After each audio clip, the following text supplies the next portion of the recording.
Buenos días, mi compañera Diana Berenice y yo, Paola Flores. El día de hoy les vamos a hablar acerca de un tema que nos pareció muy interesante, espero que también sea de su agrado. Nuestro tema es: la educación obligatoria se cumple, entre la letra y la realidad de las escuelas mexicanas, hablando acerca del incumplimiento del artículo 3 constitucional.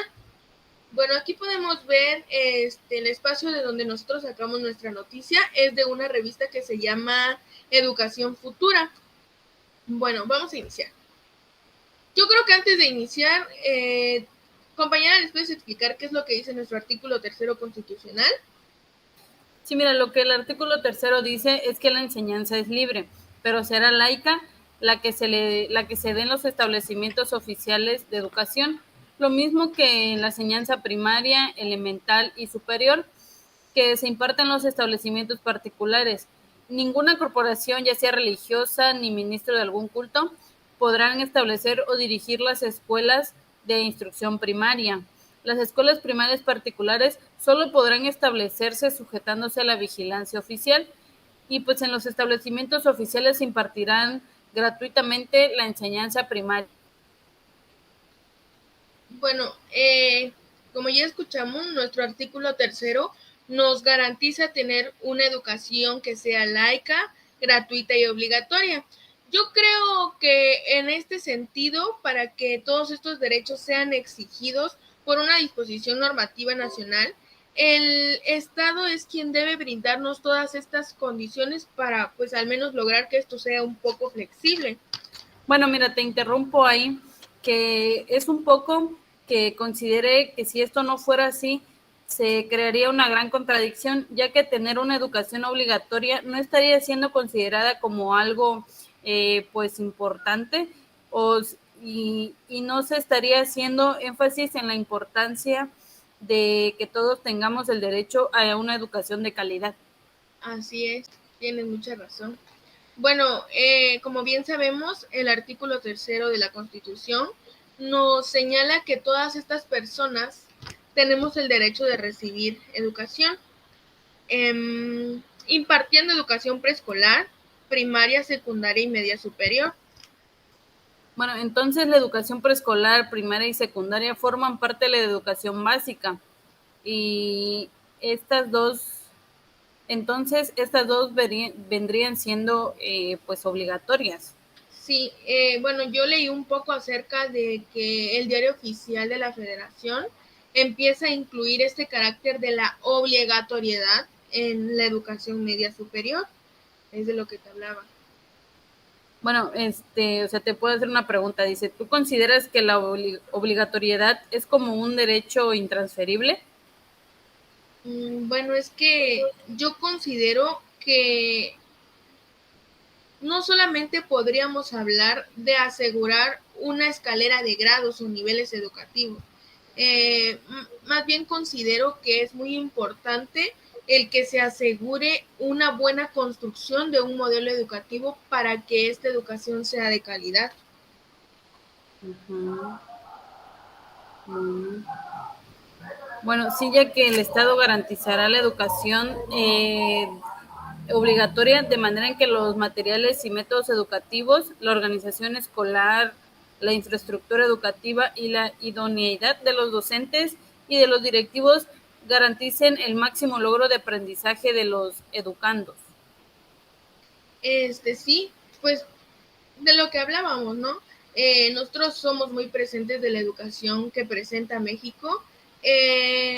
Vuelvo a retomar el estudio del que habla creo que el estudio se llama Educación Obligatoria en México, fue en el 2016, en donde ya se empieza a plantear que los niños, niñas y jóvenes tienen que ser respetados en 3 grupos de derechos, que son los que se presentan aquí en la diapositiva, en donde se habla acerca del acceso a la educación, de la permanencia en la educación y de que ellos tengan todos estos logros de aprendizajes positivos.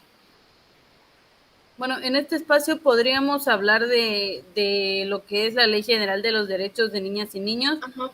y Adolescentes. Esta ley señala que pues debe garantizar la precisión de servicios educativos de calidad.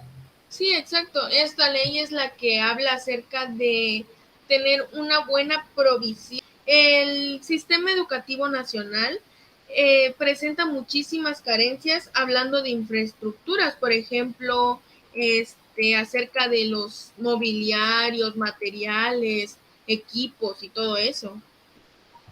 Pues bueno, mira, no sé, creo que esto viene siendo problema de muchas de las escuelas de acá en México. Por ejemplo, cuando yo estuve en la primaria, en los primeros 3 o 4 años, eran unos baños mal hechos, súper chiquitos, nunca estaban limpios, no había agua, ni siquiera por ejemplo, una cubeta para ponerle agua a los baños. Incluso en un mismo baño habían, pues para 2 personas. Y ya como fueron pasando los años, fueron como 3 o 4 años más o menos, y ya hubieron se renovaron los baños, estuvieron más grandes, más cómodos, al principio pues más limpios, pero todo fue en cuestión de unos meses que volvimos a lo mismo, el baño ya no tenía agua, el baño pues ya nunca estaba limpio, a pesar de que ya se había hecho uno nuevo en esa escuela, pues Uh-huh. seguían lo mismo. En la secundaria de igual manera, en la prepa pues igual, incluso hasta ahorita en la universidad hay veces Sí. que tenemos que subir hasta el otro baño, que no, pues cuando tenemos, por ejemplo, nosotros que estamos en segundo semestre, teníamos uno en el edificio de atrás, pues había un baño, pero a veces estaba cerrado, a veces no había agua y infinidad de problemas, ¿no? Que siempre hay en este tipo de escuelas. Sí, eso te iba a decir, fue bastante complicado en aquel semestre porque te acuerdas que el único baño que funcionaba se estancaba horrible, ni siquiera todos funcionaban, no había agua y no, era un rollo totalmente. Entonces aquí es donde podríamos hablar acerca de que el Estado mexicano a través del sistema educativo no ha logrado cumplir con la tarea autoimpuesta de atender el derecho de sus niños y jóvenes para poder recibir una educación de calidad. Hablando acerca de esto, de que no nos dan los suficientes recursos de tener un espacio de convivencia sana, pues no podemos tener buenos espacios. Bueno, yo creo que podríamos empezar a hablar acerca de nuestras tres lecturas, ¿no? Uh-huh. Bueno, mejor antes de iniciar a hablar de nuestras lecturas, podríamos hablar acerca del derecho a una educación gratuita, ¿no? Uh-huh. Bueno, aquí podemos hablar acerca de el fenómeno, todo esto del fenómeno educativo implica muchísimos gastos, hablando de alimentación, hablando de transporte, material, libros, herramientas didácticas, capacitación docente, por ejemplo, también los salarios y todo esto de la infraestructura escolar, que es de lo que hablábamos. Con el nivel de calidad requerido para todos estos logros, solo hay que pensar en los grandes gastos exorbitantes que hay para que de ahí, por ejemplo, un gran ejemplo es las listas de los útiles.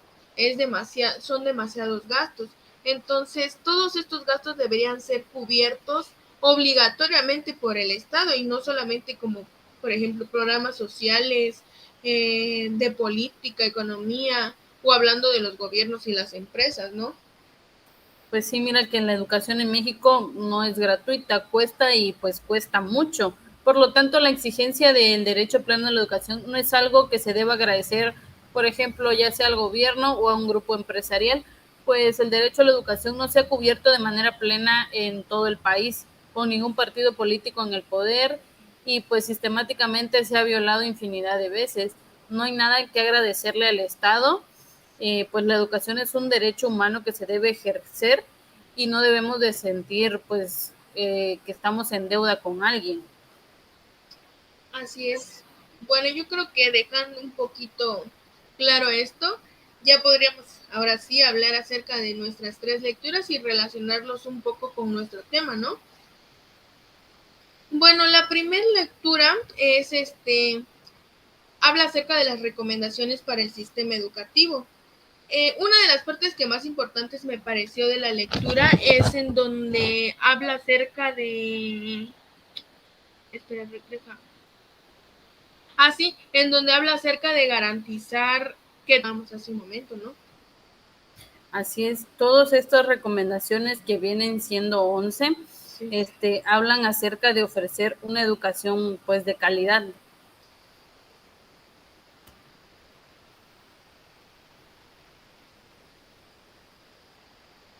Bueno,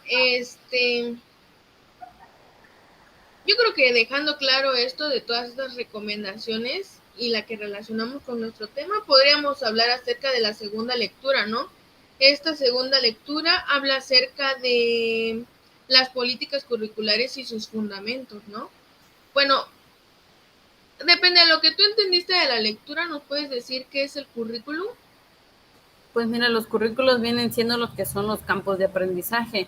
Se dice que pues es un conjunto de aprendizajes compartidos, pues en la escuela deliberada y espontánea que pone a disposición de tanto de estudiantes como de maestros para que se desarrollen plenamente sus potencialidades y participen en el proceso constante de lo que es la transformación vital. Esto incluye el plan de enseñanza más la atmósfera escolar que con el tiempo se establecen los procesos y los resultados. Sí, y ya hablando de esto, ya podríamos hablar acerca de las políticas curriculares. Bueno, la lectura mencionaba que el objetivo de estas políticas curriculares es determinar todas estas orientaciones y directrices que nos rigen pues en el desarrollo y en la aplicación de todos estos procesos formativos para poder así lograr todos esos objetivos y poder implementarlos en los modelos educativos, ¿no? Pues sí, mira que la tercera lectura nos habla acerca de, pues, del programa sectorial, que de la educación existen, que de la educación esté ofreciéndonos una visión del sistema educativa pues en nuestro país. Sí, la tercera lectura que habla acerca de todas estas contribuciones al modelo de desarrollo, todo esto es planeado totalmente para el bienestar de las personas, para así poder garantizar un estado de la educación. Bueno, no sé si viste que en la lectura esto se divide en objetivos, son varios, pero por ejemplo los que más me llamaron la atención y quise relacionar con nuestro tema es en donde habla acerca de decía, la educación para todos sin dejar a nadie atrás. Esto me pareció muy interesante. Pues Y sí, sigue, sigue, sigue, sigue. bueno, y habla acerca, y la segunda habla sobre los entornos educativos y dignos de una sana convivencia. Bueno, pues sí, mira que la educación es de vital importancia desde que estamos muy chiquitos, pues hasta donde se pueda, porque sabemos que la educación, aunque dice que es gratuita, pues sabemos que no lo es y cuesta mucho, pero Sí, pues es sí. de vital importancia que por lo menos la mayoría tenga, aunque sea primaria, y entienda pues en el mundo en el que está. Sí, igual yo considero que es muy importante que todas las personas que quieran recibir una educación sean respetados en todos estos derechos que mencionábamos, al tener un derecho a la educación gratuita, un derecho a la permanencia en la educación, para poder así lograr todos estos aprendizajes positivos. Bueno, sin más, ¿no quieres agregar nada más? Yo creo que eso sería todo por nuestra parte. Ya sería todo, esperando que haya quedado un poquito más de claro y se haya entendido el tema. Sí, me dio mucho gusto trabajar contigo y pues nos vemos en la próxima tarea. Hasta la próxima. Bye. Chao.